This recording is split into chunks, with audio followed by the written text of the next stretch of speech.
नमस्कार. मी आज तुमच्यापुढे माझी कविता नदीचे माहेर ही सादर करणार आहे. या कवितेमध्ये मी नदी म्हणजे एक स्त्री समजून, डोंगर माथा म्हणजे तिचे वडील आणि सागर किंवा समुद्र हा तिचा नवरा किंवा पती असं समजून ही कविता मी लिहिलेली आहे. सुरू करूया कविता. नदीचे माहेर. मायेचे पाश सारे सोडूनी मागे, विसावली ती अथांग सागराच्या कुशीत. मायेचे पाश सारे सोडूनी मागे, विसावली ती अथांग सागराच्या कुशीत. पण तरीही डोंगरावरचा तो खट्याळ प्रवास नक्कीच कुठेतरी असेल मनात. डोंगरावरुनी ते ओढा किंवा धबधबा म्हणून मनसोक्त बरसणे, डोंगरावरुनी ते ओढा किंवा धबधबा बनून मनसोक्त बरसणे आणि जमिनीस स्पर्श होताच अवखळपणा सोडून संतपणे नदी बनणे. ही तर झाली तिची दोन रूपे, अवखळ आणि शांत. ही तर झाली तिची दोन रूपे, अवखळ आणि शांत. पण सागराशी मिलनानंतर ही दोन्ही होतात हो लुप्त. आपले सगळे विश्व सोडून एकरूप होते ती सागराशी. आपले सगळे विश्व सोडून एकरूप होते ती सागराशी.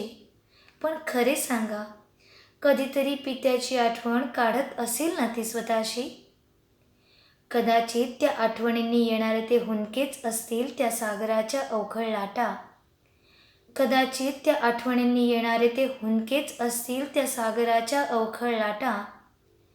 ते हुंदके संपल्यानंतरच मग येत असेल तो ओहोटीच्या वेळचा सन्नाटा.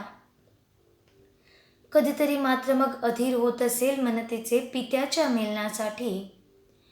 कधीतरी मात्र मग अधीर होत असेल मन तिचे पित्याच्या मिलनासाठी. आणि मग सगळे बंध जुगारून निघते ती वाफरूपेने माहेरासाठी. काळ्या मेघांच्या गाडीतून सुरू होतो मग तिचा प्रवास. काळ्या मेघांच्या गाडीतून सुरू होतो मग तिचा प्रवास. मनामध्ये एकच असते माहेरच्या मिलनाची उत्कट आस. आपल्या गर्जनेने मेघ देतात तिच्या येण्याची नांदी. आपल्या गर्जनेने मेघ देतात तिच्या येण्याची नांदी. तिला कुशीत घेऊन डोंगर माथा होतो मग आनंदी. परत सगळा तोच प्रवास करून शिरते ती कुशीत सागराच्या. परत सगळा तोच प्रवास करून शिरते ती कुशीत सागराच्या.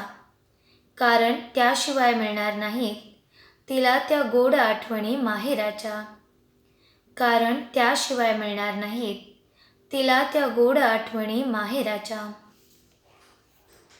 ही जर कविता तुम्हाला आवडली असेल तर लाईक करा, शेअर करा आणि सबस्क्राईब करायला विसरू नका.